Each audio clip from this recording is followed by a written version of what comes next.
बांग्लादेश के अंदर जो पॉपुलर थिंकिंग है वो ज्यादा हार्डलाइन थिंकिंग नहीं है। बंगाली मुस्लिम में बंगाली वर्ड के ऊपर ज्यादा फोकस है, मुस्लिम के ऊपर, कल्चर के ऊपर, आर्ट के ऊपर, म्यूजिक के ऊपर ज्यादा फोकस है। तो ये मेरा वहां पर्सनल एक्सपीरियंस भी रहा है। अब आते हैं इस समय जब वो इलेक्शन हुआ तो इस समय दोनों अलग अलग साइड पे थे।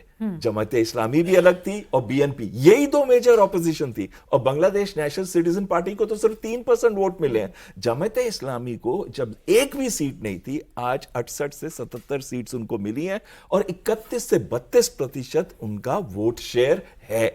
इसका यह मतलब है कि जो अवामी लीग का वोट शेयर बटा है वो ज्यादातर तो बीएनपी के पास गया है क्योंकि वो बंगाली कल्चर की वजह से, लेकिन कुछ उसका वोट शेयर जो है इवन जमात के पास गया।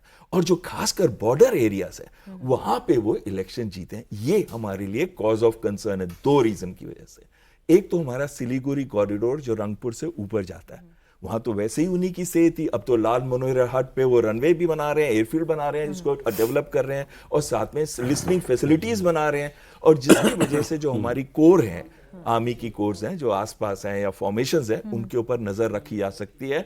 और जो एक बेल्ट है हमारी, चाहे वो मिजोरम हो, असम हो, त्रिपुरा हो या फिर और जो नॉर्थ ईस्टर्न स्टेट्स है, उसमें जो डेमोग्राफी पे चेंज आया है पिछले 40-50 साल के अंदर, तो वो 20 लाख के करीब, तो अगर मैं कहूं सिर्फ असम और एक आधी स्टेट और मिला लें तो इलीगल इमिग्रेंट्स वहां पे हैं।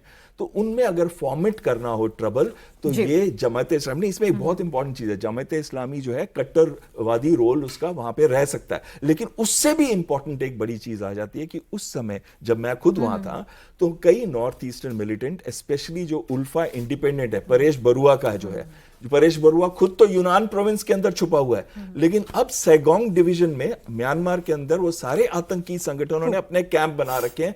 क्यों? क्योंकि अवामी लीग शेख हसीना ने उनको निकाल दिया था। लेकिन क्योंकि अब बॉर्डर का पूरा एरिया जो है जमात इस्लामी के कंट्रोल में आ गया है, तो कहीं ना कहीं ऐसा ना हो कि ये जो आतंकी थे, खासकर जो उल्फा इंडिपेंडेंट, जो बहुत ही डेंजरस आतंकी है, जिसपे ड्रोन अटैक पिछले साल किया था भारत ने जून जुलाई के अंदर, तो वो आतंकी संगठन अगर वापस अपने कैंप्स बना लेते हैं बांग्लादेश के अंदर, खासकर चिटागोंग हिल ट्रैक्ट के अंदर, तो ये एक बहुत बड़ा कॉज ऑफ कंसर्न होगा।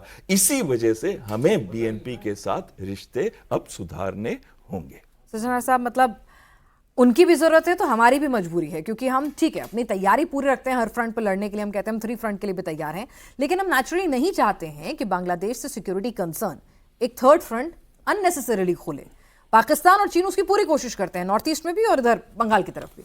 जी आप बिल्कुल ठीक कह रहे हैं। देखिए 2-3 चीज़ें मुझे कहने दीजिएगा। एक तो जो अभी कहा गया है, प्रोफेसर संजय ने कहा है, जो उनका बीएनपी का जो रुझाव था वो जमाते इस्लामी की तरफ था, पाकिस्तान की तरफ वो अपने को पोजीशन कर रहे थे अवामी लीग के विरुद्ध। परंतु अगर देखा जाए तारिक रहमान के बारे में, तारिक रहमान का वजूद क्या है, हैसियत क्या है?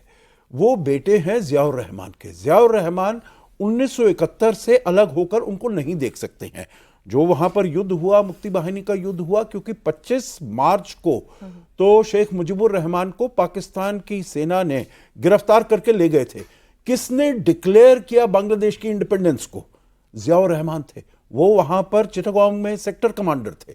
26 तारीख की सुबह को उन्होंने पाकिस्तान के विरुद्ध बांग्लादेश का उन्होंने इंडिपेंडेंस डिक्लेयर किया। उन्होंने भारत की फौज के साथ मिलकर, आप बड़ी अच्छी तरह जानते होंगे, उन्होंने लड़ाई लड़ी इसमें।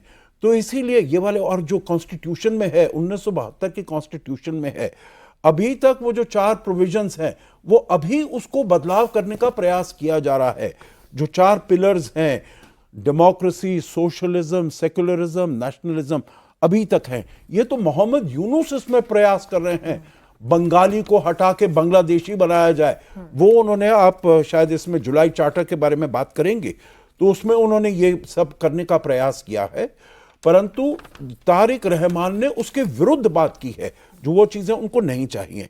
दूसरी बात देखिए, ये तारिक रहमान के जो, हम अगर माइनॉरिटी के बारे में कहें, हिंदुओं के बारे में कहें, और ये जो अटैक्स हुए हैं माइनॉरिटीज़ में पिनाज जी, ये केवल हिंदुओं पर नहीं हुए, ये सूफी पर भी हुए, अहमदिया पर भी हुए, क्रिश्चियन पर भी हुए, बुद्धिस्ट पर भी हुए, सभी पर हुए।